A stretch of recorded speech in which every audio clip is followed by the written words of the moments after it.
This is the Unholy Files. Just relax and plug in your headphones. Let's begin.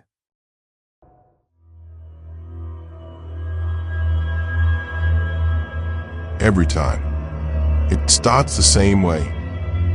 A knock at the door. You look through the peephole, and you see them.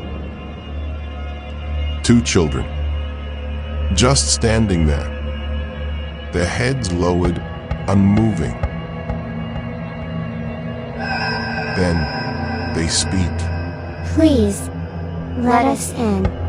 But something is wrong. Their voices hollow, their skin pale as death, and their eyes pitch black. You feel it in your bones, a primal, instinctive fear. Every part of you screams, "Do not open the door."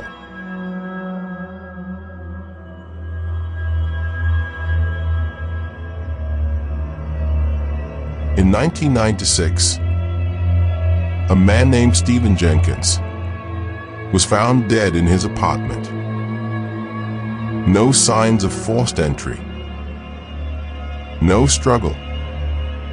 Just sitting in his chair, eyes open, mouth twisted in terror. But next to him was his diary, and in his last entry, he wrote about the black-eyed kids.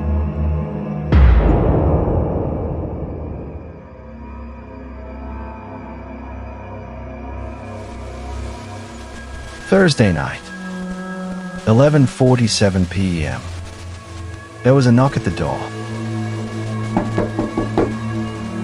At first, I ignored it. But then it came again, louder, relentless. I opened the door, and I saw them.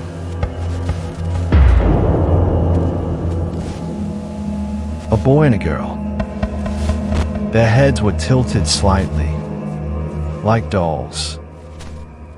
Something about their skin, wrong, almost fake. Then, the boy spoke. We're lost. We need to use your phone. I don't know why, but I felt frozen, trapped in place. Then, I stepped aside. I let them in.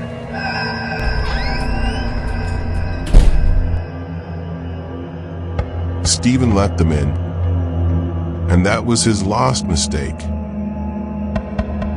The moment they stepped inside, the air changed. Heavy, suffocating. The boy looked up.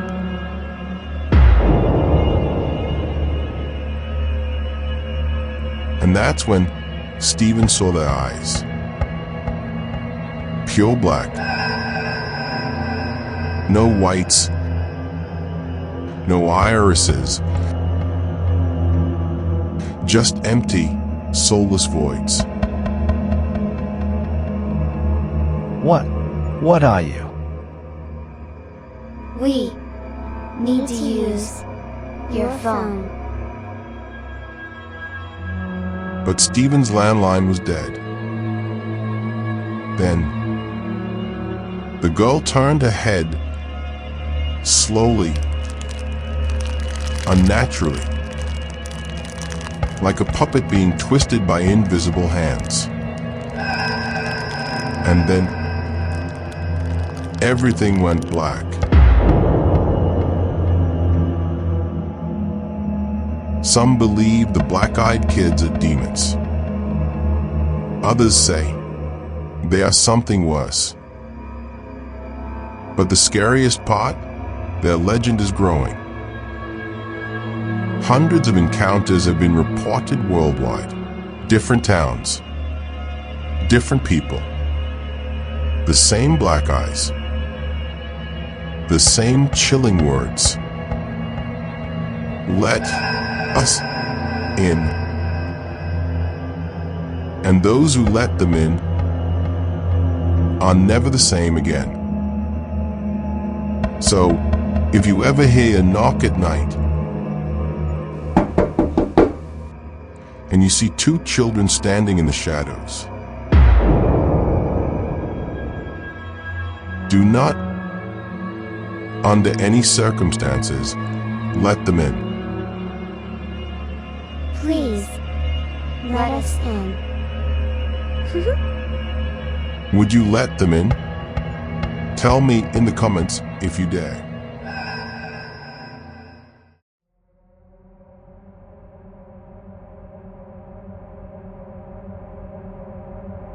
Imagine the silence. Not the peaceful quiet of night, but a silence so profound it screams in your ears. A silence that swallowed a family whole.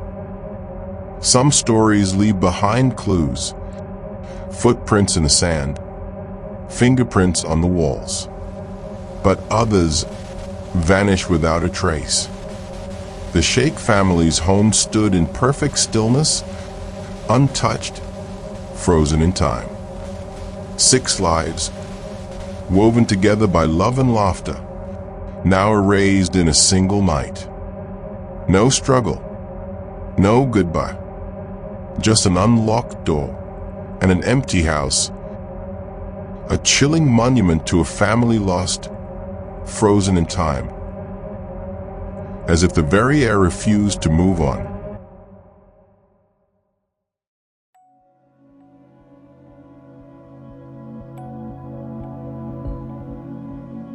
The Sheikh family had lived in Rawalpindi, Pakistan for over a decade.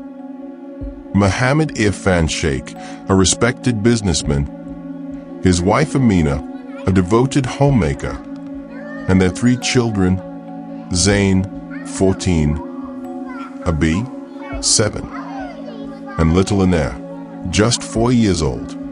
Living with them was Irfan's elderly mother, Nafisa Begum, the heart of the household.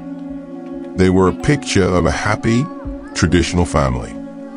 The Sheikhs were well-known, well-loved, a normal family in every sense, until one morning, a relative arrived for a visit, only to find an eerie silence where a symphony of family life should have been. The front door was unlocked, as if welcoming something in.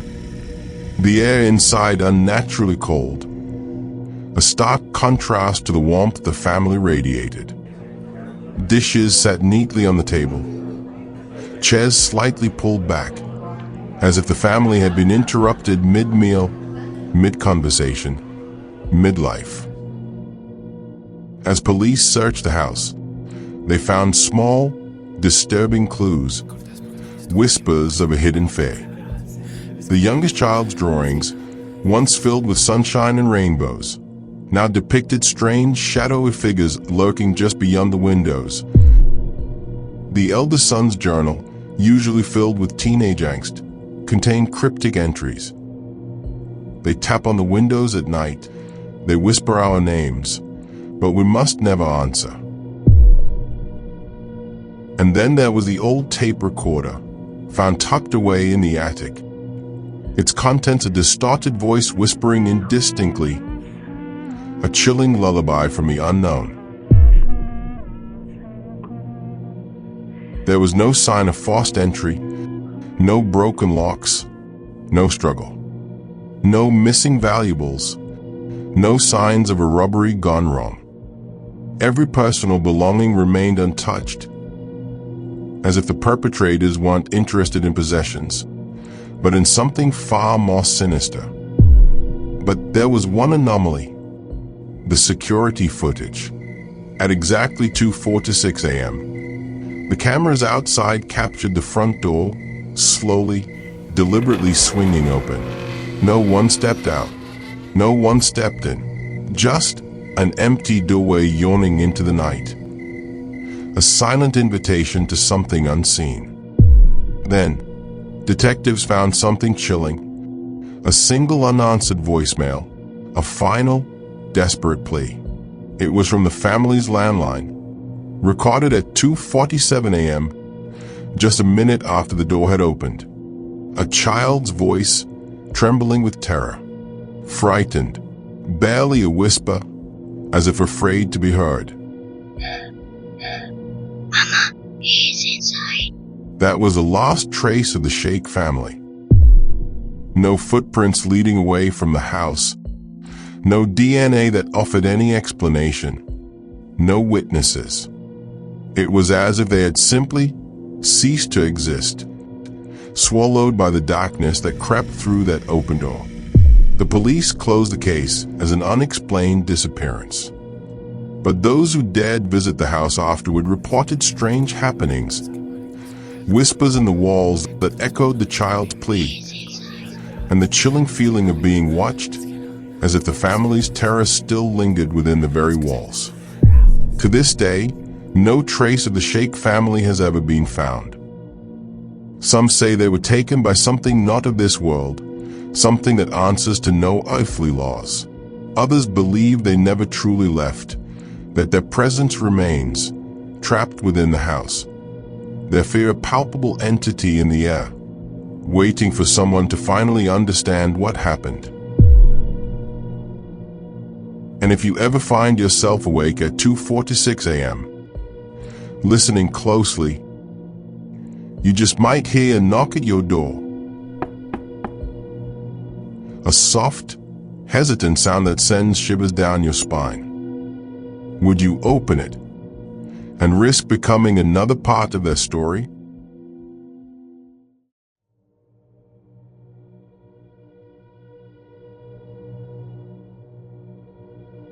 Tonight's story comes from a man named Ethan. He's a journalist, one who spent years uncovering the strange and unexplained. But this is different. This story is personal. Ethan refused to share more details about himself, but what he did share, it's something he can never forget. And after hearing it, neither will you. Let's begin. My name is Ethan, and I've been a journalist for 7 years. I cover strange stories. The stories whispered in hushed tones, the legends no one dares to believe. The story which I'm going to tell you today happened with me years ago, but I remember each detail like it was just yesterday. Even as I type this, my hands are shaking and my skin is crawling with goosebumps. Because what I'm about to tell you, it still haunts me. It started as a side story, a viral post on Reddit. There's something in our town, it's killing our cattle. At first, it seemed like nothing, but then the details started matching with a few local reports. Strange howls, unnatural sightings, people vanishing without a trace. My editor barely glanced at it, but I needed a break from crime reports.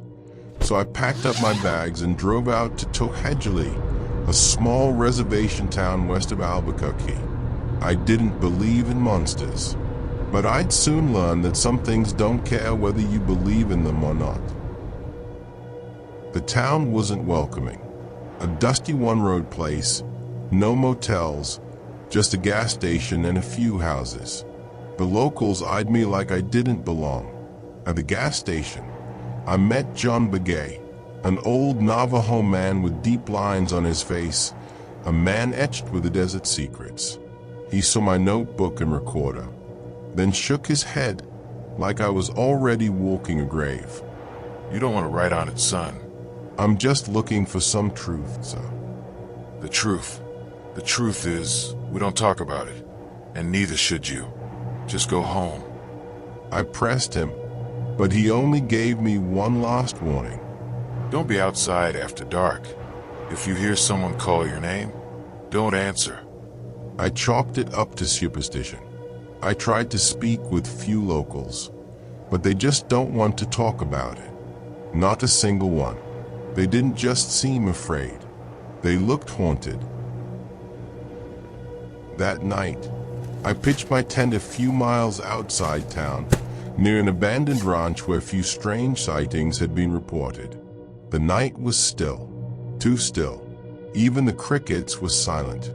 At around 1 a.m., I woke up. Something was outside my tent.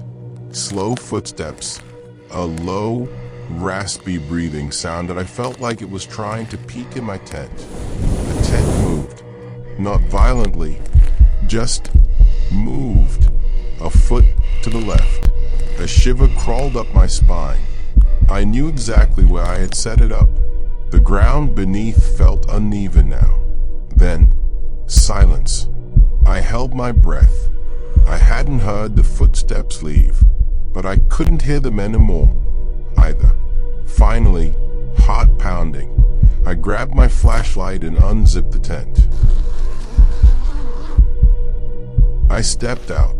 The desert stretched out in all directions, empty, flashlight beam cutting through the suffocating darkness. But the sand near my tent had footprints, bare human feet, leading in circles, like a predator marking its territory. I heard it then, a voice, low, croaking.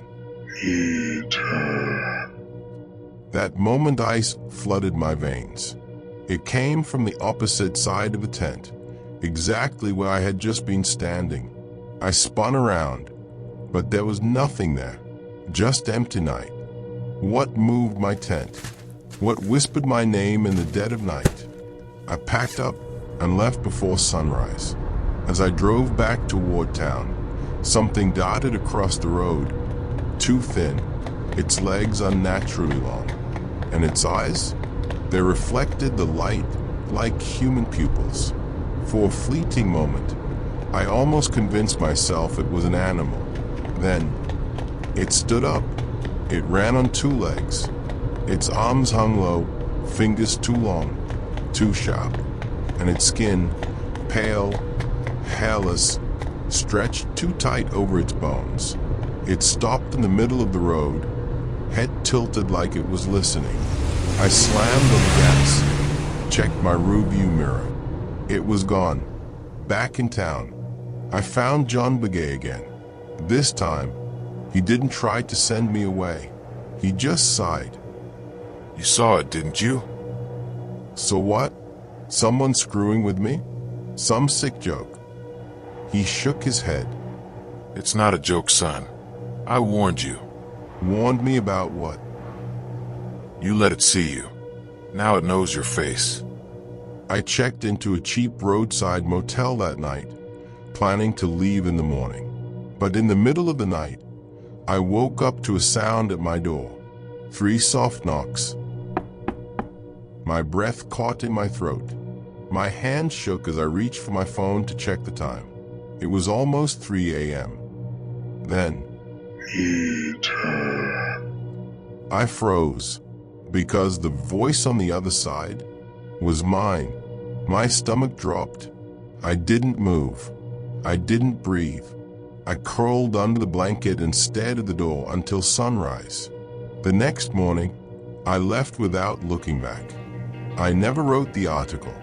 I never told anyone what happened. Some stories aren't meant to be told.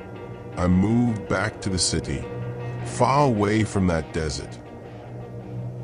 But it didn't matter. It is still haunting me. Sometimes, I wake up to a sound outside my window, a soft scratching. One night, while editing an article, I caught movement in my apartment reflection. A shadow, too tall, too thin, standing by my bookshelf. But when I turned, nothing was there. A week later, my doorbell rang at exactly 3 a.m. When I checked the peephole, the hallway was empty. I still hear my voice saying my name. "Eat her."